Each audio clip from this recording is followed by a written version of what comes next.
Hey guys! I pray that you're having an amazing day today. I just pray that you know how loved you are. Like, you are enough, you are loved, you are seen, you are heard. You never need to strive to or like try hard to be heard by him. Like, he literally hears you. You know, when you've cried out and you're still waiting for a reply, he's heard you, he's moving. Today we're going to be looking at idolatry, and we're going to be looking at why should we surrender all things to God? What happens when we don't? How can we deal with that, you know? And I believe that there are symptoms, but there's also a cause that we can find and we can combat, and we can actually live in freedom. You know, as a Christian, Jesus asks us to love him with our whole mind, our whole body, and our whole soul. So basically he tells us, don't go half-seas with me. Don't be lukewarm with me. I want the real deal. I want all of you. I love you. Jesus and his love for us and our love for him is so reflective of the institution of marriage. God just gave me this analogy, and it was kind of like, you know, before you're married, you can live your best life. Hashtag I'm single. Hashtag I'm doing me. Yeah, and you have your independence. And he specifically was telling me, like, you know, you can have your own house and you can live in your house. That's your house, that's your space. You can do you.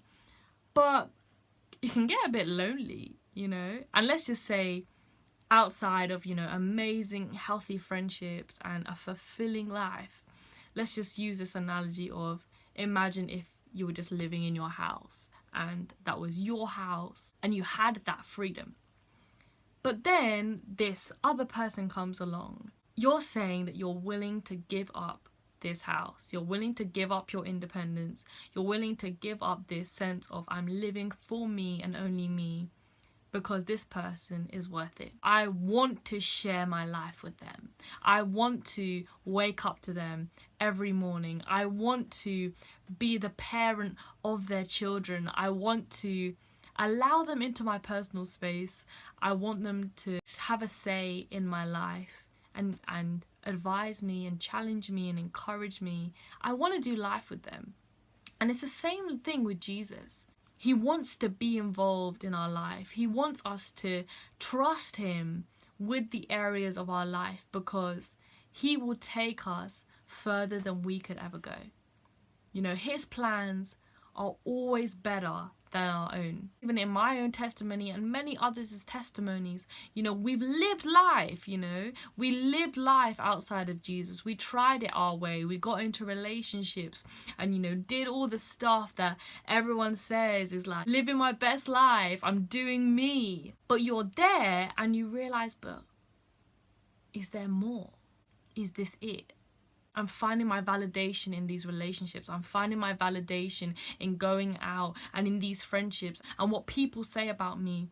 But all of these things, there's always an end. There's always a, is this it? It's like a void that cannot be filled. But Jesus asks us and says, he says, try my way. But I need you to give yourself fully to me. Marry me. That's what he basically says. Marry me. Have a relationship with me. Trust me. When we have an idol, it's something that we place above what Jesus says. And what Jesus says is basically the Bible. And Jesus says amazing things about us. He says that we are more than conquerors. He says that we're the head and not the tail. He says that we are loved and chosen.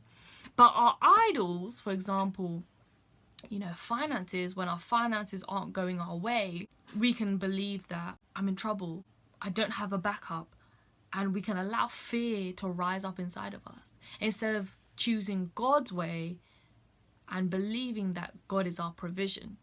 Fear and our emotions are indicators of what is our master. They show us, what am I believing about this situation? And in every situation, there's two perspectives: God's perspective or the perspective of fear. Faith says, even if I'm not sure what's going to happen, I know God's got me. But fear is, what if? What if this happens? What if that happens? And so in every situation, we have the choice to be able to believe God or to believe fear. And in terms of our idols, fear is usually the perspective of our idol. Beyond the honeymoon stage, you realize this isn't going to fulfill me.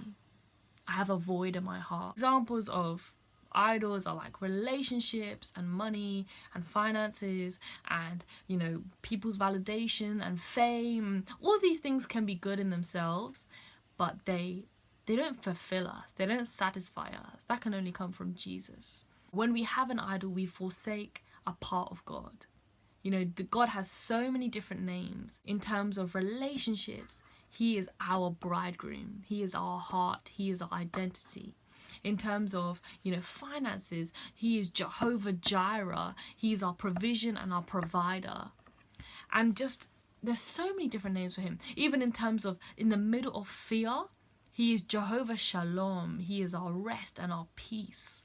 You know, the Prince of Peace. And the Bible has so many different names for Him, you know. My safe place, my refuge, my rock, you know, the solid ground that I can stand on. So many different names. And when we trust in an idol or anything above God, we don't put Him first. And we see the repercussions of that. And that's usually fear. Feeling empty and feeling, what's the point? Sometimes we're at a place where we know I keep putting this thing above God, but I don't know how to stop. You know, I'm used to it. And for me, that was relationships. So the symptoms for my idol was that I was constantly wondering if someone was it, and chasing after people and never being able to say, I'm content right now. I'm single and I trust God.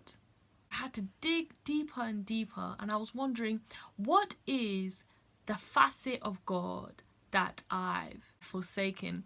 What is the lie that I've believed, that in fear I constantly chase after a relationship? I had to go deep. I had to think about my past. I had to think about the way that I've grown up. I had to think and really reflect, and I realized it was because I was looking for safety and protection. And I tell you this so that you yourself can maybe look at your idols and try and figure out, what am I trusting in? What am I looking for? Because the truth is, everything is found in Jesus. Everything we are looking for is found in Jesus. But what is it that we're looking for? So for me, it was, when I was able to identify it, it was safety and protection. And I had to combat that.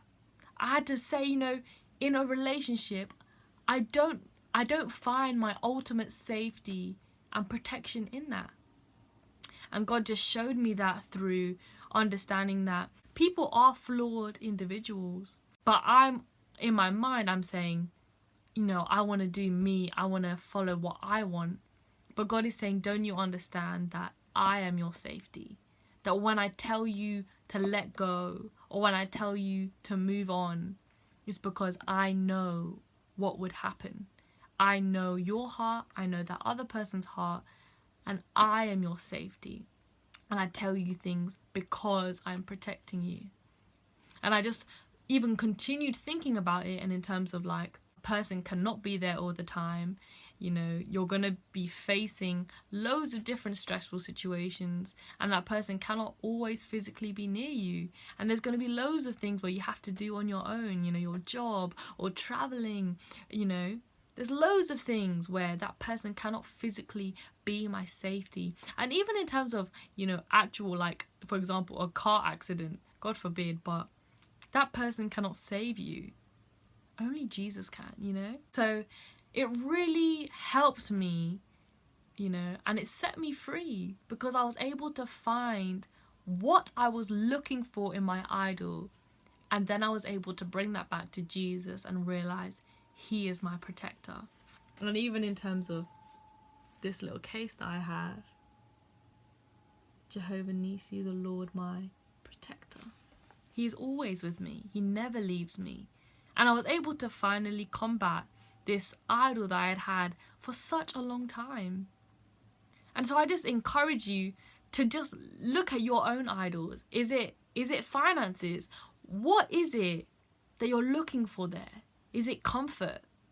Is it safety? validation, needing to be seen by people, or you feel like you have a reputation because you have this much in your bank account, or that can even be success. It can even be the number of followers and likes, to be seen by people. And then you can bring that back to God and say, but he always sees me. El Roy, all-seeing one, his eyes are always on you.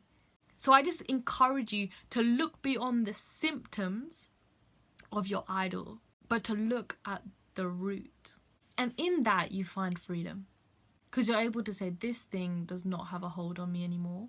I'm going to stop believing that I need this validation from people, or I need my bank account to be at this particular point in order for me to feel happy and even to not feel anxious, you know? You allow your identity to be in him. And there's power in that. Knowing who your first love is, who Jesus is. When you put him first, we then know who we are. We are enough, we are loved, we are seen, and we are heard. And when we know who we are, we stop trying to be like everybody else, because we know that we are the authentic representation of Jesus on earth. He wants to show a specific characteristic of himself through you. You are the creative expression of God. You will live in the fullness of who God wants you to be, and you will not want to be like anybody else. When you live in that identity, you can live in authority. You know what is yours. You know the Father that you have, and that you are a child of God, and you know the promises that are yours, the peace that is yours, the abundance that is yours, the overflow that is yours, and you can walk in that. So I challenge you today to look at any idols that you may have, or any emotions that you may feel, any fear that you may feel right now. Where do you think it's coming from? Have you trusted in something above Jesus? And why is that? What are you looking for in that thing? And I really believe that God is going to bring real breakthrough in your life. His way is the best way. You know, anyone who's feeling a void, you know, I challenge you, do you want to give your life to God? And even people who have been Christians for a long time, have you given your life to God? And do you want to do that? He loves you. Amen.